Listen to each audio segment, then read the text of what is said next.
અધ્યયન સાથે પ્રત્યક્ષ અને પરોક્ષ રીતે જોડાયેલા આપ સૌ ગીતા પ્રેમી, અધ્યયનશીલ, જિજ્ઞાસુ અને સૌભાગ્યશાળી ભાઈ બહેનોને સાદર જય શ્રી કૃષ્ણ.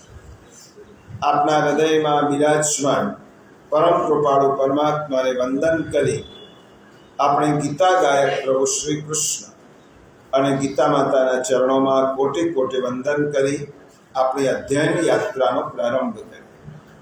પ્રિયજનો, અધ્યયન કરતા પૂર્વ આજનો દિવસ આમ તો બારસ, 11 ઉપર બારસ એટલે જેઠ વદ 11, યોગીની એકાદશી.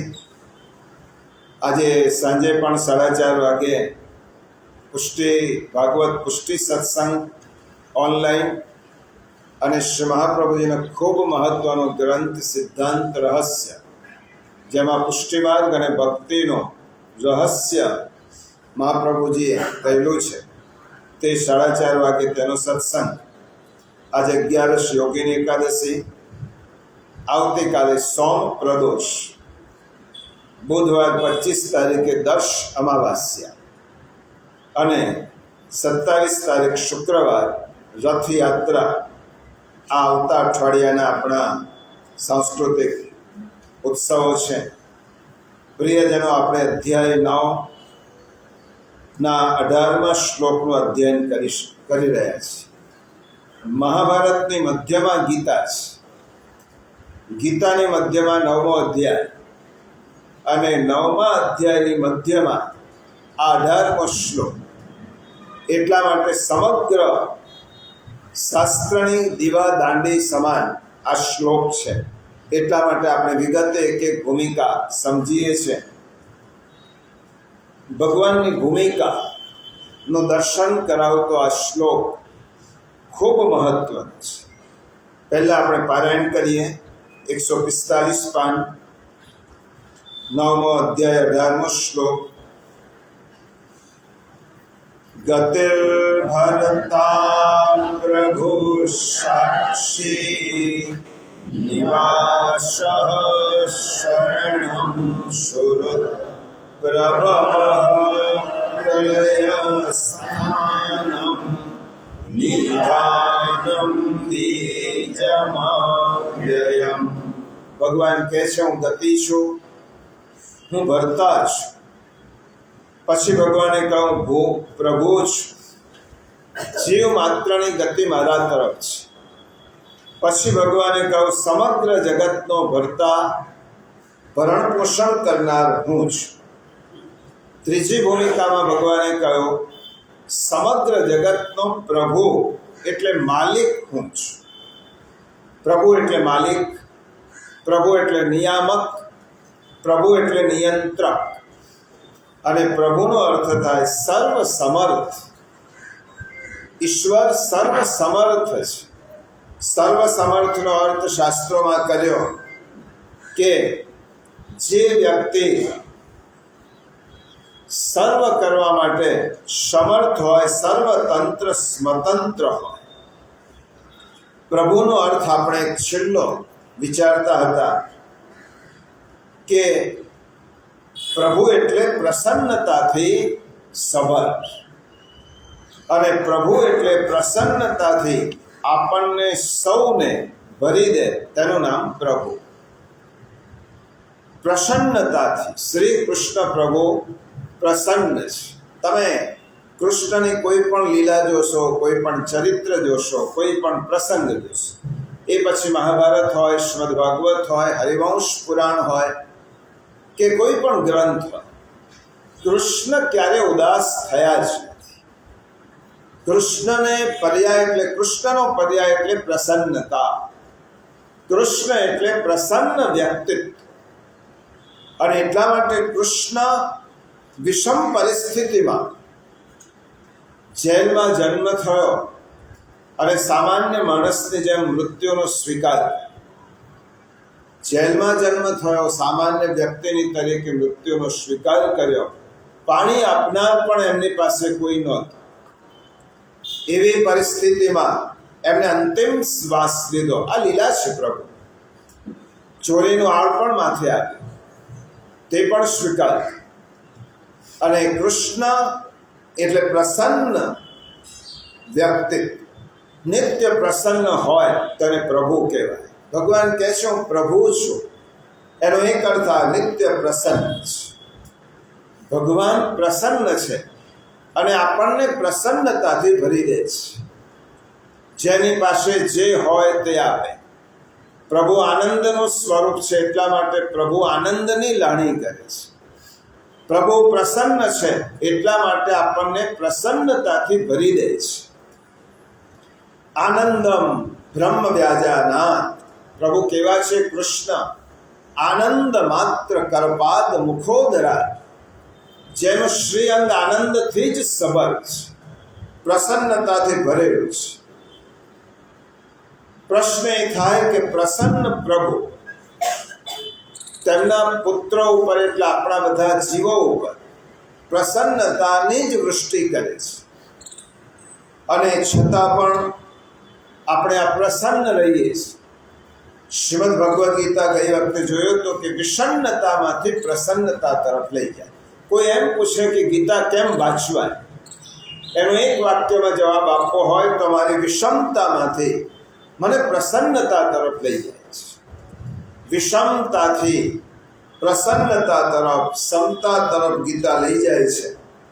અને ગીતાનો સંદેશ જ છે ખેલતે જાઓ.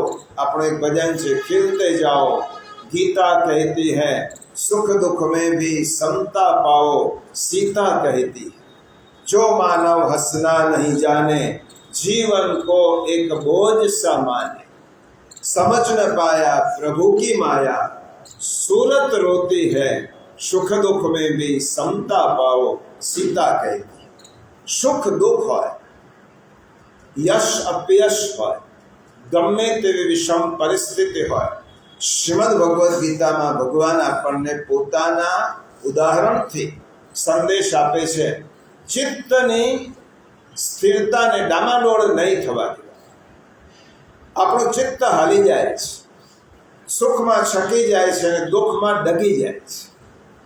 એવી સ્થિતિમાં ભગવાન આ ગીતા કહે છે તમે પ્રસન્નતાના જ અંશ છો, આનંદના જ અંશ છો.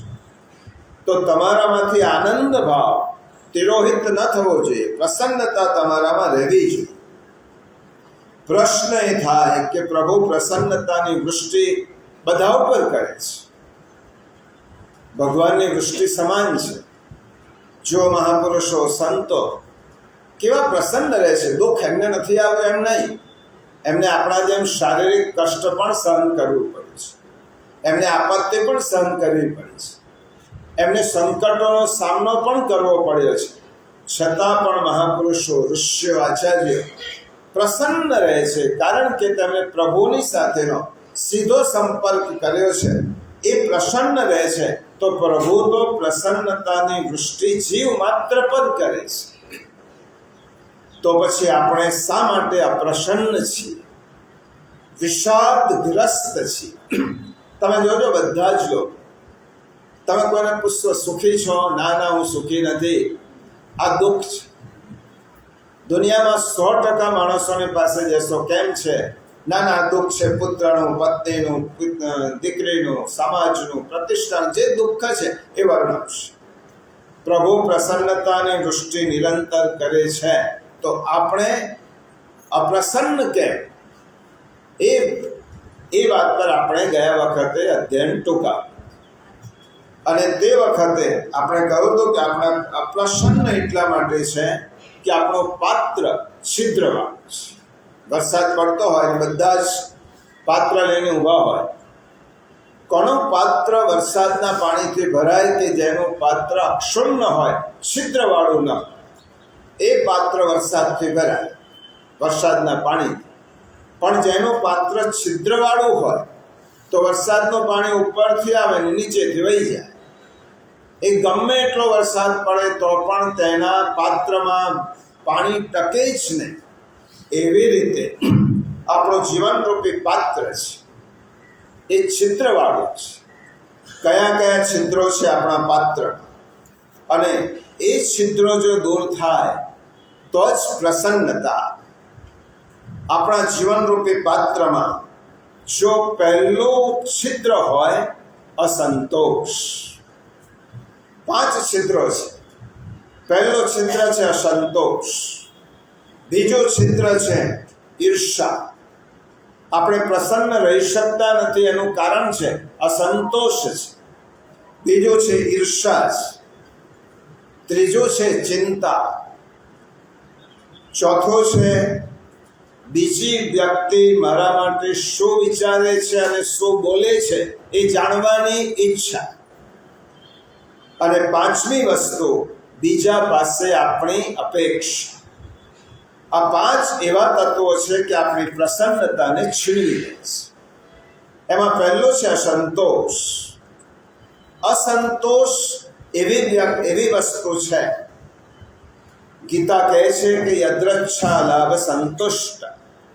તમને જે મળ્યું છે તેમાં જે વ્યક્તિ સંતોષી રહી શકે છે એ જ પ્રસન્ન રહી શકે છે. સંતોષ એટલે મળ્યું છે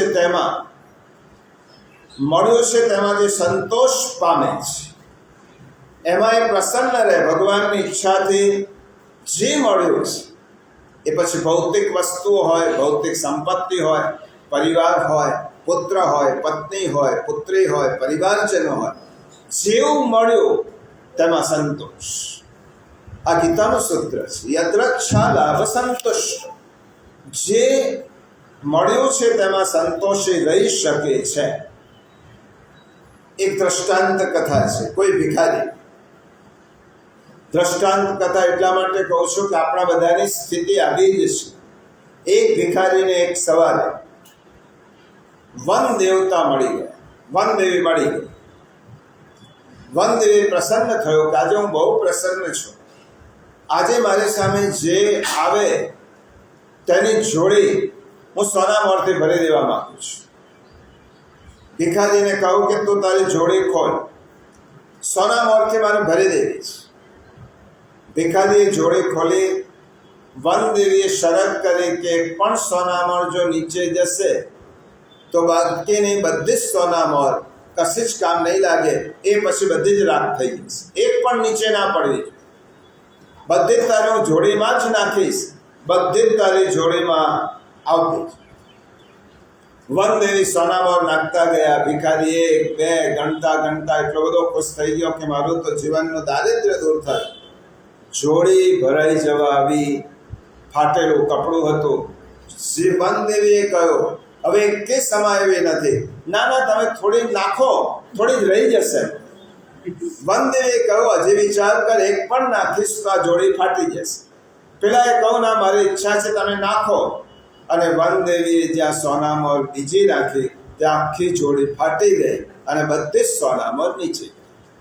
વનદેવી પ્રસન્ન થઈને તેને સમૃદ્ધિ આપવા આવ્યા હતા. એની સમૃદ્ધિ એને પોતે અટકાવી. અસંતોષ, હજી જોઈએ. અને તેના કારણે માણસ મળેલું ભોગવી શકતો નથી. આ સંતોષ એવી વાત છે કે તમે મળેલું ભોગવી શકતા નથી, કારણ કે વધારે મેળવવાની લાલસા છે. મને હજી જોઈએ, પછી શાંતિથી ભોગવીશ. અને જ્યારે ભોગવવાનું છે ત્યારે ભોગવતા નથી, અને મળે છે ત્યારે તેને આપણે ભોગવવા યોગ્ય રહી શકતા નથી. એટલા માટે અસંતોષી માણસ મળેલું ગુમાવે છે. આ સંતોષનું પરિણામ છે. મળેલું પણ ગુમાવે. માટે કબીર સાહેબ કહે છે ને કે સહજ મિલા જો દૂધ બરાબર, માંગ લિયા સો પાની, झूठ लिया सो रक्त बराबर, यही कबीर की बात. સહજ મિલા જો દૂધ બરાબર. જે મને મળ્યો છે મારા પુરુષાર્થનું અને ભગવાનની કૃપાનું, એ દૂધ જે છે. માંગ લિયા સો પાની, ખીંચ લિયા સો રક્ત બરાબર. સંતોષ માણસને પ્રસન્નતા આપે છે. પ્રસન્ન કોણ રહી શકે? સંતોષ છે જેના જીવનમાં એ પ્રસન્ન રહી શકે. બસ આટલો જ મને પૂરતો છે. પ્રભુ મારી ક્ષમતા પ્રમાણે તે આપ્યું છે અને તેનામાં મને કોઈ ફરિયાદ નથી, કોઈ વ્યથા નથી. હું આટલું ભોગવીશ. એટલા માટે સંતોષ માણસને પ્રસન્નતા આપે અને અસંતોષ માણસને દુઃખી કરે. દુઃખી કેમ થઈએ છીએ? સંતોષ. અપ્રસન્ન કેમ થઈએ છીએ? અસંતોષ. હજી જોઈએ, હજી જોઈએ. આપણો સુભાષિતકાર કહે છે, ત્રણમાં વ્યક્તિ જો સંતોષ રાખે ને તો વ્યક્તિ જીવન જીતી જાય. તમે બીજી વસ્તુ છોડી દો, ત્રણ મુખ્ય વસ્તુ કઈ સુભાષિતકાર. ત્રણમાં સંતોષ રાખે તે જીવન જીતી જાય, અને ત્રણમાં અસંતોષ રાખે તે જીવનમાં પામી શકે. કઈ ત્રણ વસ્તુ? સંતોષસ ત્રિષુ કર્તવ્ય, સ્વદાને, ભોજને, ધને. અસંતોષસ ત્રિષુ કર્તવ્ય, દાને, તપસી, પાઠને. કઈ કઈ વસ્તુમાં સંતોષ રાખવાનો? તો પહેલું કયું?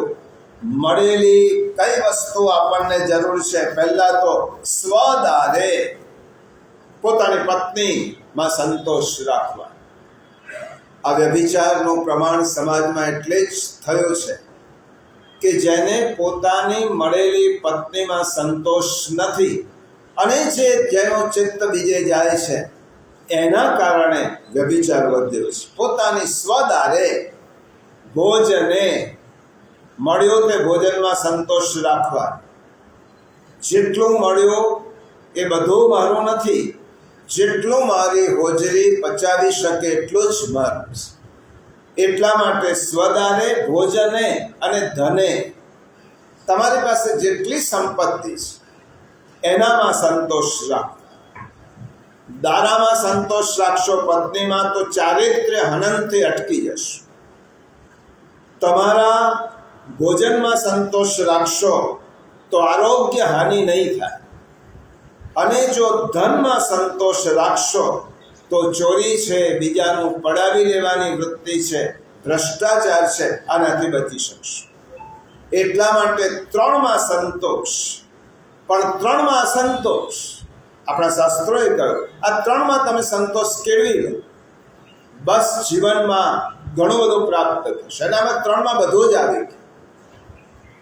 ત્રણમાં સંતોષ રાખ. દાને, તમારા હાથથી અપાયું હોય ત્યારે એમ ન લાગવું જોઈએ કે મેં ઘણું બધું આપી દીધું, હજી પણ આપવું છે પ્રભુ, મારે આપવું છે હજી. એટલા માટે દાનમાં, તપમાં, સાધનામાં સંતોષ નહીં રાખવાનો, અને અધ્યયનમાં સંતોષ નહીં રાખવાનો. બસ મેં બધું જ જાણી લીધું, હવે મારે વધારે કશું જ જાણવું નથી. દાનમાં, તપમાં અને અધ્યયનમાં અસંતોષ જોઈએ.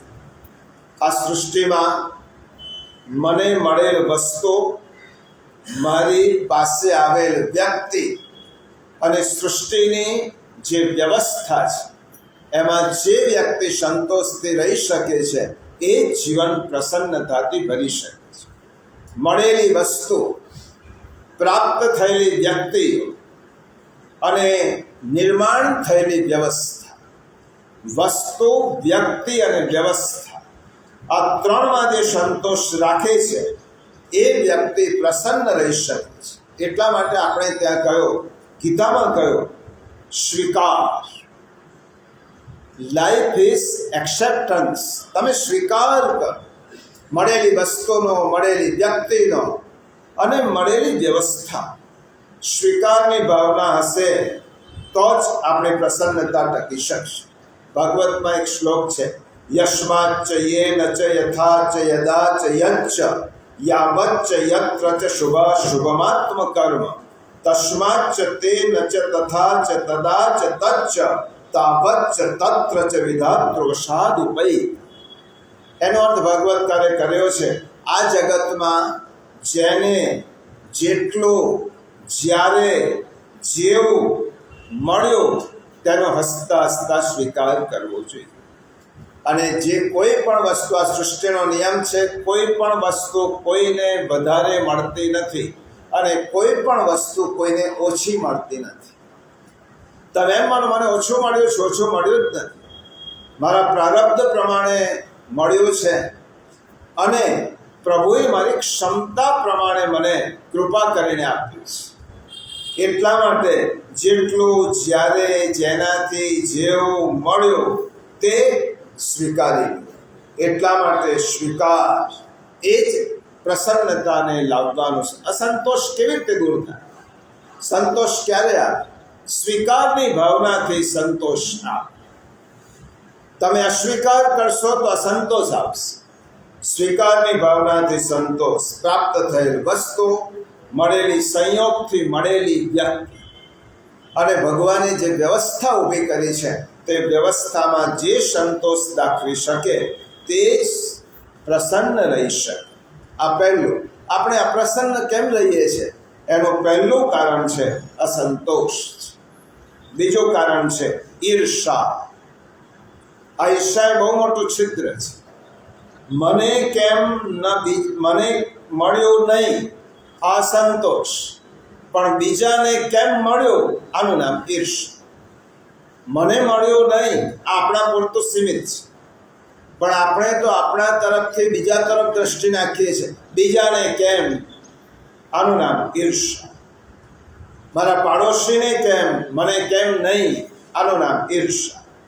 ઈર્ષા એ આગ છે અને એ આગ પહેલાં જ્યાંથી નીકળી હોય તેને બાળે છે, પછી બીજાને બાળે.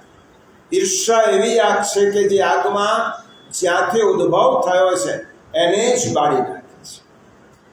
પોતાને મળેલી વસ્તુ તરફ જેનું ધ્યાન નથી અને બીજાને મળેલી વસ્તુ તરફ જેનું ધ્યાન છે એ ઈર્ષા ભાવ લાગે છે. મને શું મળ્યો છે એના તરફ જેની દ્રષ્ટિ નથી અને બીજાને શું મળ્યું છે તેના તરફ તેની દ્રષ્ટિ છે એ ઈર્ષા લાગે છે. ઈર્ષા એ એવો ભાવ છે જે હૃદયને ઉદ્વિગ્ન બનાવે છે. તમારી પાસેનું તમને ન ભોગવવું હોય તો તમે બીજાનું જુઓ. પોતાની પાસે રહેલી વસ્તુ જેને ભોગવવાની આવડત નથી અને બીજાની વસ્તુ જોઈને જેના મનમાં કનિષ્ઠતમ વૃત્તિ થાય છે એનું નામ ઈર્ષા. ઈર્ષા કેવી છે? પડછાયા જેવી છે. અને એ પડછાયાને તમે કાપી નાખવાના ઘણા પ્રયત્નો કરો છો, પડછાયો ક્યારે પણ કાપી શકાતો જ નથી. આ ઈર્ષા એવી છે કે તમે પ્રયત્ન કરશો બહુ, પણ તમારા હાથમાં કશું જ નથી આવ્યું. બીજાને ન મળવું જોઈએ એવું જ્યારે આપણે ભગવાનને કહીએ છીએ તો બીજો એનો પ્રારબ્ધ લઈને આવે છે. જે એને મળવાનું છે તે એને મળવાનું જ છે અને જે આપણને નથી મળવાનું તે આપણને નથી જ મળવાનું. આટલું સમજીએ તો આપણે ઈર્ષા દૂર થાય. સુખનું ક્ષેત્ર હોય, ગુણનું ક્ષેત્ર હોય, પ્રતિષ્ઠાનું ક્ષેત્ર હોય, સામેની વ્યક્તિને એની યોગ્યતા પ્રમાણે મળે છે અને મારી યોગ્યતા પ્રમાણે મળે છે. આટલું સમજીએ તો ઈર્ષા દૂર થાય. ઈર્ષા દૂર કેમ કરવી? ગીતામાં બધા જ રસ્તા બતાવ્યા છે. ઈર્ષા કેવી રીતે દૂર કરવી? આપણે સામેની વ્યક્તિને બીજી સમજીએ છીએ એટલે ઈર્ષા થાય છે. સામેની વ્યક્તિ મારી છે એમ સમજતા હોય તો ઈર્ષા ન થાય. પોતાની દીકરીને બંગલો મળ્યો, ગાડી મળી તો કોઈ માતા પિતાની ઈર્ષા થાય? મારી દીકરી સુખી થાય કારણ કે મારી છે. પુત્ર સુખી થાય તો મા બાપની ઈર્ષા ન થાય. જે મેં મારું માનેલું છે એ સુખી થાય તો મને ઈર્ષા નથી થતી. તો ઈર્ષા શા માટે થાય છે? સામેની વ્યક્તિને મેં બીજી માની દીધી અને જ્યાં બીજાપણું આવ્યું, પારકાપણું આવ્યું, ત્યાં ઈર્ષાનો ભાવ આવે. આને મળ્યો છે ને મને નથી મળ્યો. એટલા માટે ભગવાને એનો એ રસ્તો પણ 6ઠા અધ્યાયના 32મા શ્લોકમાં બતાવ્યો છે. 6ઠો અધ્યાય 32મો શ્લોક, પાન નંબર 113. ભગવાને આપણે શીખી ગયા છે તે શ્લોક. આત્મૌપમ્યેન સર્વત્ર સમં પશ્યતિ યોર્જુન સુખમ વા યદિ વા દુઃખમ સ યોગી પરમો મતઃ. ભગવાને ગીતામાં યોગની ઘણી બધી વ્યાખ્યા આપી છે. તે પૈકીની આ વ્યાખ્યા જે બધા જ પ્રાણી માત્રમાં સમ જુએ છે. આત્મૌપમ્યેન પોતાની દ્રષ્ટિથી બીજાને જુએ છે તે જ સુખ અને દુઃખમાં સમાન રહે છે. સુખ અને દુઃખમાં સમાન રહેવાનો રસ્તો કયો? બીજાને આપણે પોતાના બનાવી દો. બીજાને આપણી દ્રષ્ટિથી આપણે જુઓ તો સુખ દુઃખ દૂર થાય અને પ્રસન્ન રહી શકાય. એટલા માટે બીજો ભાવ છે ઈર્ષા. ત્રીજું છિદ્ર છે આપણા ચિંતા. પહેલું અસંતોષ, એના કારણે આપણી પ્રસન્નતા હણાઈ જાય છે. બીજું ઈર્ષા, એના કારણે મળેલું આપણે ભોગવી શકતા નથી અને બીજા તરફ આપણું ધ્યાન જાય છે. ચોથું છે ચિંતા. ચિંતા એવી વસ્તુ છે કે જે પ્રસન્ન આપણે રહેવા દેતી નથી. ચિંતા, સુભાષિતકારે બહુ સરસ કહ્યું છે, ચિંતા અને ચિતા, આ તમે બંને શબ્દ લખશો તો બંનેમાં એક જ ભેદ છે, અનુસ્વાર. તમે ચિંતા લખશો તો એના પર અનુસ્વાર વધારે આવશે, ચિતા લખશો તો એનામાં અનુસ્વાર નથી આવે. સુભાષિતકારે કહ્યું બેમાં અનુસ્વારનો ફેર છે. ચિતા મરેલી વ્યક્તિને બાળે છે, પણ ચિંતા એ જીવંત વ્યક્તિને બાળે છે. ચિંતા કોણે બાળે છે? જીવંત વ્યક્તિને બાળે તેનું નામ ચિંતા, અને મૃત વ્યક્તિને બાળે તેનું નામ ચિતા. મહાપ્રભુજીએ કહ્યું કે ચિંતા કરવાનું કારણ નથી, પ્રભુ પર વિશ્વાસ રાખ. ચિંતા કાપીન કાર્યા નિવેદિતાત્મભિ કદાપિ તે ભગવાન અપી પુષ્ટિસ્થો ન કરિષ્યતે લૌકિક કિંચ ગતિ. તમે વિશ્વાસ પ્રભુ પર રાખશો તો ચિંતા નહીં થાય. આપણે એટલું સમજી લે, ગીતાએ કહું જે વસ્તુ મારા પ્રારબ્ધમાં છે તે મને મળી છે, પ્રારબ્ધમાં છે જ તે જ મળવાની છે, એનાથી વધારે મળવાનો નથી. આપણે આપણા પ્રારબ્ધમાં અને પ્રભુમાં શ્રદ્ધા રાખીએ તો ચિંતાનું કોઈ કારણ નથી. પ્રારબ્ધ અને પ્રભુ આ બંનેમાં વિશ્વાસ રાખીએ. પ્રારબ્ધ પર એટલા માટે મને મારું કરેલું મળ્યું છે, અને પ્રભુ પર એટલા માટે કે પ્રભુ ક્યારે મારું ખોટું થવા દેશે નહીં. પ્રભુ હંમેશા મારી રક્ષા કરવા માટે તત્પર ઉભેલો છે, એ મારું કશું પણ ખોટું થવા દેશે નહીં. હરિસ્તુ સર્વતો રક્ષા કરિષ્યતે ન સંશય. હરિ મારી રક્ષા કરશે જ. એ જો શ્રદ્ધા હોય તો ચિંતા શેના માટે થાય? ચિંતા વર્તમાન માટે થતી જ નથી, ચિંતા ભવિષ્ય માટે થાય. અને ભવિષ્યની ચિંતા વર્તમાનને ભોગવવા દેતી નથી, અને ભોગવ્યા વગર આજનો વર્તમાન ભૂતકાળ બની જાય છે, અને આપણે ભવિષ્યની ચિંતામાં આપણો વર્તમાન બગાડીએ છીએ. આવતીકાલે શું થશે એની ચિંતા આજે, એટલે તમે આજને નહીં ભોગવી શકો. આવતીકાલની ચિંતામાં આજ આપણે નકામી જાય છે, અને જ્યારે આવતીકાલ આવશે ત્યારે ફરીના દિવસની આપણે ચિંતા કરીશું, ત્યારે પણ નહીં ભોગવી શકીએ.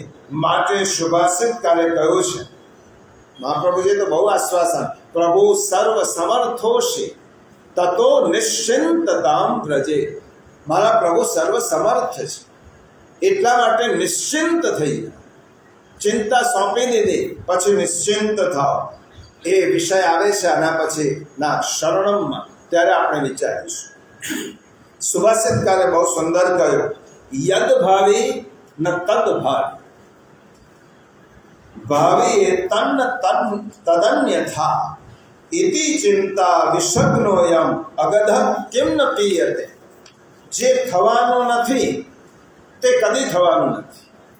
આ યાદ રાખો, આપણા આ સૃષ્ટિના શાશ્વત નિયમ છે કર્મના અને ગીતા. જે થવાનું નથી તે કદી થવાનું નથી. જે થવાનું છે એમાં કોઈ પણ વ્યક્તિ ફેરફાર કરી શકવાનો નથી. આ બે સિદ્ધાંતો આ પ્રમાણે માણસ ચિંતા રૂપી, આ પ્રમાણે સમજી માણસ ચિંતા રૂપી વિષને દૂર કરનાર ઔષધ શા માટે નહીં લેતો?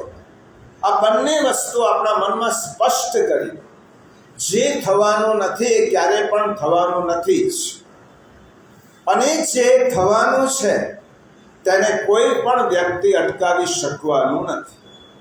એટલા માટે આપણા ભજનમાં કહ્યું, પ્રભુને સર્વ સોંપીને પ્રભુનું ધૈર્ય થવા દે, પ્રભુની આ બદન બંશી પ્રભુને તો બચાવે. પ્રભુનું સર્વ સોંપી, બધું ભગવાનને સોંપી દો. આ જ વાત સિદ્ધાંત રહસ્યમાં આવે છે. આજનો વિષય જ આ છે, નિવેદ વે. સર્વ પ્રભુને સર્વ સમર્પ્ય, ભગવાનને સમર્પણ કરવાનું છે. પ્રભુને સર્વ સોંપીને પ્રભુનો ધાર્ય થવા દે. પ્રભુની આ બદન બંશી પ્રભુને તું બજાવ. ભગવાન આ જીવનની બંશી તારે બજાવવી હોય તેવી રીતે બજાવ. કોઈક વાર તારે જે સૂર છેડવા હોય તો છેડ, કારણ કે તું માલિક છે, તો પ્રભુ છે. આ જીવનની બંશીનો માલિક પણ તું છે. એટલા માટે ચિંતા ભૂતકાળની થતી નથી, ચિંતા ભવિષ્યની થાય છે. એક નગર શેઠ ને મૃત્યુનો સમય આવ્યો નજીક. પુત્રને બોલાવ્યો અને મુનિમને બોલાવ્યો. પુત્રને મુનિમને કહ્યું કે આટલું તો મારા દીકરાને સમજાવી દેજે કે આટલી સંપત્તિ છે, આટલી મારી પાસે પેઢી સુધી ચાલે એટલું ધન છે. નગર શેઠના મૃત્યુ પછી મુનિને, જે શેઠ હતો પુત્ર શેઠનો, એને મુનિમને બોલાવ્યો. આપણી પાસે કેટલો ધન ચાલે એવું છે, કેટલી પેઢી સુધી ચાલે એવું છે. મને મેં કહ્યું, જો આજની ગણતરી પ્રમાણે, આપણી લાઈફસ્ટાઈલ પ્રમાણે આજની ગણતરી કરીએ તો 3 પેઢી સુધી તો આપણી પેઢીને કોઈ વાંધો નહીં આવે, એટલું ધન આપણી પાસે સંચિત છે. આટલું કહ્યા પછી નગર શેઠનો દીકરો સુકાવા લાગ્યો, કારણ કે એની 4થી પેઢીની ચિંતા. એને દિવસે દિવસે સુકાવા લાગ્યો. આ 3 પેઢી તો મારી સારી રીતે પસાર થશે, પણ મારી 4થી પેઢીનું શું? રોજ સુકાય. જ્યોતિષીઓ આવ્યા, ડૉક્ટરે દવા કરી, પણ અંદરની દવા તો પોતે જ ગીતા જ કરી શકે. બહારની દવા ડૉક્ટર કરી શકે, અંદરની દવા તો ગીતા કરી શકે. એની ચિંતા આ જ છે કે 4થી પેઢી મારી ભૂખે મરશે તો શું? બધાને પૂછ્યું. એક દિવસ એક મહાત્મા સંત પુરુષ ઘેર આવ્યા અને એને કહ્યું કે આ હું સુકાતો જાઉં છું, શરીરમાં કોઈ રોગ નથી. સંત પુરુષે આખી વાત છે. એને કહ્યું કે એના માટે કંઈ જ કરવાનું નથી, તો એક નિયમ લે. રોજ સવારે તારે 1 શેર અનાજ કોઈને દાનમાં આપ. રોજ સવારે આટલો નિયમ, પછી જ ભોજન કરીશ. 1 શેર અનાજ બીજા કોઈ પણ યાચકને આપવાનું અને પછી ભોજન. પેલા એ નિયમ લીધો, નિયમ ચાલ્યો પણ ખરો, પણ એક વખતે કોઈ યાચક જ ના મળ્યો. હવે ખવાય નહીં, કારણ કે વ્રત લીધો છે. અનાજનું દાન આપ્યા સિવાય ખવાય નહીં. રસ્તામાં જતા એક યાચક, ઉભો રે, મારે તને અનાજ આપવું છે. પેલા એ કહું, શું મારે અનાજ આપવું છે? લઈ લે. ના, પહેલા હું ઘેર જઈને પૂછી આવું કે આજ પૂરતું અનાજ તો મારી ઘેર છે કે નહીં. બાજુમાં જ મારું ઘર છે. અને યાચક ગયો, ઘેરે જઈને પૂછી આવ્યો. પેલા શેઠના પુત્ર પાસે આવ્યો, કહું કે આજે મારે અનાજની જરૂર નથી, આજ પૂરતું અનાજ તો મારી પાસે છે જ, આવતીકાલ માટે લે. પેલાએ કહ્યું કે આજે છે, પછી આવતીકાલની હું શા માટે ચિંતા કરું? આવતીકાલે ભગવાન મોકલશે. આ સાંભળ્યા પછી પેલાની ચિંતા દૂર થઈ. આ આવતીકાલની ચિંતા નથી કરતો, અને 100 વર્ષ પછીની 4થી પેઢીની ચિંતા. ચિંતા એ આપણને જે વસ્તુ ભવિષ્યમાં જે થવાનું છે, થવાનું જ છે, એટલા માટે જે થશે પ્રભુને સોંપી દો. પ્રભુ, ભૂલી જા ભૂતકાળ વર્તમાનને સુધાર, અને ભવિષ્યની દોર ભગવાનના હાથમાં સોંપ. હું મારી જાતનો રક્ષક નથી, મારી જાતનો રક્ષક ભગવાન છે. તો હું બીજાના રક્ષણની ચિંતા કેવી રીતે કરું? જેને મારું સંભાળ્યું, જેને મારું સાચ્યું, એ ભવિષ્યનું સાચવીશ. આ ચિંતા એ 3જું છિદ્ર છે. 4થું છિદ્ર છે, બધાને લાગુ પડે. બીજા આપણા માટે શું વિચારે છે અને શું બોલે છે તે જાણવાની ઈચ્છા.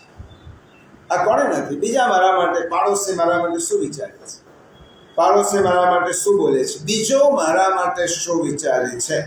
એક બેન બહુ મોંઘી સાડી પહેરીને રિસેપ્શનમાં ગયા, અને સાડી બહુ મોંઘી હોય, બહુ ગમતી હોય, પસંદગીની હોય, અને પ્રસંગમાં 10 જણે સાડી કહી, અને એક બાઈ એવી આવી જાય, બેન આ તમે સાડી પહેરી છે ને સૂટ થતી નથી. બસ આપણો બધો મૂળ ખલાસ. બીજી વ્યક્તિ મારા ચિત્તની પ્રસન્નતા હણી શકે છે. તમે વિચાર કરો, બીજી વ્યક્તિ આવી મારા ચિત્તને ડામાડોળ કરી શકે છે. તારું પોતાનું મંતવ્ય તો સ્થિર નથી, બીજાના મંતવ્ય ઉપર આપણું જીવન ટકે છે. આપણે હંમેશા બીજાને શું લાગશે, તમે જોઈ નાની નાની સ્થિતિમાં, નાના ઘરમાં, તમે ઘરમાં જ જોજો નાની નાની વાતો. તમે કપડાં પહેરતી વખતે તમને શું સારું લાગે છે નહીં વિચારો, બીજાને શું સારું લાગશે. હું જઈશ તો બીજાને કેવી લાગીશ, બીજાને શું સારું લાગશે એના ઉપર આપણું આખું જીવન નિર્ભર છે. એટલા માટે પેલો કહેવાય છે ને, સબસે બડા રોગ ક્યાં કહેંગે લોગ. બીજા શું કહેશે સૌથી મોટો રોગ છે. અને એ જ આપણને પ્રસન્નતા આપણી હાની નાખે છે. બીજો આપણા વિશે શું વિચારે છે એ વિચારો, બે જ વિચારો. મહાપ્રભુજી કહે છે, મારા માટે પ્રભુ શું વિચારે છે. પ્રભુ મારા માટે જે વિચારતા હોય તે 101% સત્ય. હું મારા માટે શું વિચારું છું ને પ્રભુ મારા માટે શું વિચારે છે, કારણ કે બીજો તો તમારા માટે એ પણ વિચારશે. આપણે ઘણીવાર દ્રષ્ટાંત આપે છે. શ્રીમદ ભગવદ્ ગીતા, પૂજ્ય દાદા એકવાર દ્રષ્ટાંત આપતા હતા કે ગીતા એ એક્ઝેક્ટ શું છે. ગીતા અર્જુનને શ્રી કૃષ્ણ ભગવાને શા માટે કહી, એટલા માટે કહી. ઉદાહરણ આપે છે કે એક વખત એક વરરાજાનું નક્કી થયું, ઘોડે ચડીને ગાતે ગાતે પરણવા ગયો. પરણવા હજી મંડપમાં જતો તો ત્યાંની આસપાસ બધા મિત્રો ઉભેલા હતા. એમાંથી એક એવું બોલ્યો, આ જે પરણવા જાય છે એ છોકરી કેવી છે મને ખબર છે, આ ફસાવાની છે. આટલું બોલ્યો એટલે એનો પેલો કે ના, મારા બાપાને કહો અમારે પરણવું નથી. હસતા પાણી ગ્રહણ કરતા પહેલા અમારે આ પરણવું જ નથી. પેલા કહું મંડપમાં આવી ગયા છે, બધા આવી ગયા છે, સાજનવાળા બેસી ગયા છે, સાજન માજન, પરણવાનું છે. પેલો કે ના, નહીં પણ હવે કરવું શું. વરરાજા જ વાંકા થયા, કોણ સમજાય. એક વયોવૃદ્ધ વ્યક્તિ ત્યાંથી ત્યાં શું છે, પ્રશ્ન શું છે. હવે આ પરણવાની ના પડે છે, કંઈ વાંધો નથી, એને અંદર લઈ ગયો. ચાલ મારી સાથે થોડી વાત. કેમ તો ના પાડે છે. હમણાં જ મેં મારા મિત્રોની વાત સાંભળી. આ છોકરીનો ખબર પડી કે આની સાથે ન પરણાય, એમ આટલું જ સાંભળ્યું. એટલા માટે તને ખબર છે કે આ છોકરી સાથે તારા ભાઈબંધોને લગ્ન કરવા તો પણ નથી થયા, માટે તારું બંધ કરાવવા માટે આવું કહે છે. બોલ હવે પરણવું છે કે નહીં? હા, તો પરણીશું. બીજાએ શું કહ્યું તેના ઉપર જીવનનો નિર્ણય ન લેવા અને તેનાથી દુઃખી થયા. આપણે અપ્રસન્ન રહીએ છીએ કારણ કે બીજાનું મંતવ્ય આપણે મહત્વનું ગણીએ છીએ. બીજાનું મંતવ્ય નહીં, મહાપુરુષનું મંતવ્ય, પ્રભુનું મંતવ્ય એ જ સાચું. અને ચોથું છે, પાંચમું છે અપેક્ષા. આ છિદ્ર છે. અપેક્ષા. તમે બીજા પાસે જેટલી અપેક્ષા રાખશો એટલા દુઃખી થશો. પુત્ર પાસે, પત્ની પાસે, સ્વજન પાસે તમે જેટલી અપેક્ષા તમારી વધારે, એટલી તમારે દુઃખ, એ તમારી પ્રસન્નતા હણી દેશે. આ 5 વાતો. પ્રભુનો બીજો અર્થ છે, જેનું ધાર્યું થાય તે માલિક, જેનું ધાર્યું થાય તે પ્રભુ. આ સૃષ્ટિમાં કોઈનું ધાર્યું થતું નથી, પ્રભુનું ધાર્યું થાય છે. આપણે ગઈ વખતે ટોક લીધી હતી, સુધાર્યું તું શું થઈ ગયું, કાયમ તું બોલ્યા કરે. સૃષ્ટિ તણા આ ચક્રમાં એને ગમે તે થયા. પછી કવિએ બહુ સરસ કહ્યું છે, રામ બેસે ગાદી પર, આખી અયોધ્યા એ જાય, પણ ભાવિમાં વનવાસ કહો, ઊંડાણ એના કોચ હે. સુધાર્યું તો શું થઈ ગયું, કા એમ તું બોલ્યા કરે. પછી પણ ગયો એ કૃષ્ણ છે સાથી છતાં, પણ પાંડવો વનમાં ગયા. હરિશ્ચંદ્ર ને નળરાજ પણ જંગલમાં ભટકી રહ્યા. કૃષ્ણ છે સાથી, છતાં પણ પાંડવોને વનમાં જવું પડ્યું. શું ધાર્યું તું, શું થઈ ગયું? તું છો કરે બહુ મન સુબા, એને ગમે તે એક. મોટા મનોરથ તે કર્યા, મનમાં જ તારા રહી ગયા. તકદીરની તદબીરથી પાછા જ ઉલટા થઈ ગયા. શું ધાર્યું તું, શું થઈ ગયો? પછી કવિ બહુ સરસ કહે છે, તું છો કરે બહુ મનસુબા, એને ગમે તે એ કરે. વિશ્વાસથી શરણે જશો, સૌનું પ્રભુ સારું. તમે એક વખત વિશ્વાસથી પ્રભુના શરણમાં જશો, પ્રભુ તમારું સારું જ કરશે. મારું ધાર્યું થવાનું નથી. આ એક સિદ્ધાંત બીજો યાદ રાખો. આ દુનિયામાં, આ જગતમાં, પરિવારમાં, સમાજમાં મારું ધાર્યું થવાનું નથી. ધાર્યું ધણીનું થાય, અને ધણી ભગવાન છે. એટલા માટે જેનું ધાર્યું થાય એ જ પ્રભુ. તમે કહો કે બધાનું આપણું ધાર્યું થવું જોઈએ. એક વિચાર કરો કે ડૉક્ટરની પત્ની છે, એ ભગવાનની પાસે પ્રાર્થના કરી અને ભગવાનને એમ કહે કે મારે મોંઘામાં મોંઘી ગાડી જોઈએ છે. તો ડૉક્ટરે શું કરવું પડે? ડૉક્ટરની પત્નીને મોંઘામાં મોંઘી ગાડી અપાવવા માટે એને 100 જણને બીમાર પાડવા પડે, તો જ મળે ને ગાડી. 100 જણ બીમાર પડે. ભગવાનનું ધાર્યું એટલા માટે થાય, ભગવાન જે કરે છે સૃષ્ટિમાં એ સારા માટે કરે છે. તમે એક ઈચ્છા રાખો અને ભગવાનને કહો કે મારી ઈચ્છા પૂરી કરો, તો ભગવાનને એના કારણે અનેક પ્રકારનું એડજસ્ટમેન્ટ કરવું. અને એટલા જ માટે પ્રભુને એટલું જ કહો, પ્રભુ ધાર્યું તમારું થાય, એમાં જ મારું કલ્યાણ છે અને જગતનું કલ્યાણ છે. મારું ધાર્યું થાય એમાં મારું કલ્યાણ. એટલા માટે જેનું ધાર્યું થાય તે પ્રભુ. ટૂંકમાં પ્રભુ એટલે જેનું ધાર્યું થાય. બીજો એક શબ્દ સમજીને આજે આપણા આને પૂરો કરી. આવતા વખતે બહુ સુંદર એક ભૂમિકા છે ભગવાનની. 2 સામાન્ય ભૂમિકા છે. સાક્ષી પણ પછીની ભૂમિકા આવે છે, નિવાસ અને શરણમ. પછી ભગવાનની શરણમની ભૂમિકા છે. આવતી વખતનો ખૂબ સુંદર વિષય છે, પ્રભુ આપણું શરણ છે. એ 2 સામાન્ય ભૂમિકા આજે લેવાની હતી, પણ આજે સમય થયો છે એટલે નહીં લઈએ. બીજો એક શબ્દ છે પ્રભુ. તો ગીતામાં શબ્દ પ્રયોગ છે, પણ બીજો એક શબ્દ છે મહાપ્રભુ. હવે તમને એમ થાય પ્રભુથી ઉપર મહાપ્રભુ. પ્રભુ તેને કહેવાય જેનું ધાર્યું થાય, અને મહાપ્રભુ એને કહેવાય કે જે ધાર્યું કરાવી શકે, એને મહાપ્રભુ કહેવાય. ચૈતન્ય મહાપ્રભુ, મહાપ્રભુ વલ્લભાચાર્ય, હરિરાય મહાપ્રભુ. ધાર્યું થાય તે પ્રભુ, પણ ધાર્યું કરાવી શકે તે મહાપ્રભુ. શા માટે ધાર્યું કેમ કરાવી શકે છે? કારણ કે પ્રભુના બની ગયા. આ જ ફેર છે આપણામાં ને મહાપ્રભુમાં. એ પ્રભુના બની ગયા, પ્રભુના અંતરંગ બની ગયા. એટલે પ્રભુ એની વાત માને. મોટામાં મોટો અધિકારી હોય, ડીએસપી હોય, બીજા ઉપર જુવાબ કરતો હોય, બીજાને ડરાવતો હોય, પણ એની ઘેર જઈને જુઓ તો એની સ્થિતિ જુદી.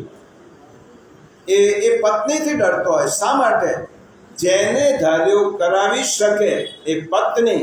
એવી રીતે ભગવાનની સાથે આ સંતો પરણી ગયા છે. એટલા માટે ભગવાન તો પ્રભુ, પણ આ સંતો છે એ મહાપ્રભુ. પ્રભુની ઉપર પણ જેનું વર્ચસ્વ ચાલે એ મહાપ્રભુ. જેના હાથમાં જગત છે તે પ્રભુ, પણ જગત જેના હાથમાં છે તે જેના બીજાના હાથમાં છે એનું નામ મહા. પછી ભગવાન એક સુંદર કહ્યું છે, ગતિર ભરતા પ્રભુ સાક્ષી. સાક્ષી એટલે ટૂંકમાં સમજી લઈએ.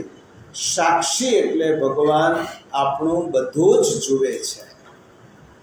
તમે કોઈનાથી બધાથી છૂપું રાખી શકો, પ્રભુથી છૂપું ન રાખી શકાય. સાક્ષી કોણે કહેવાય? કોર્ટમાં સાક્ષી એટલે જુબાની આપનાર, પણ ગીતામાં સાક્ષીનો અર્થ એ થયો ન્યાય આપનાર. અંતર્યામી સમસ્તાનામ ભાવમ જાનાતિ માનસમ. સાક્ષી તેને કહેવાય જે મારી બધી જ ગતિવિધિઓ જાણે છે, જુએ છે, સમજે છે. દુનિયા બહારનું જોશે, પરંતુ મારા પ્રભુ તો મારું અંદરનું જોશે. અંતર્યામી ભાવમ જાનાતિ માનસ.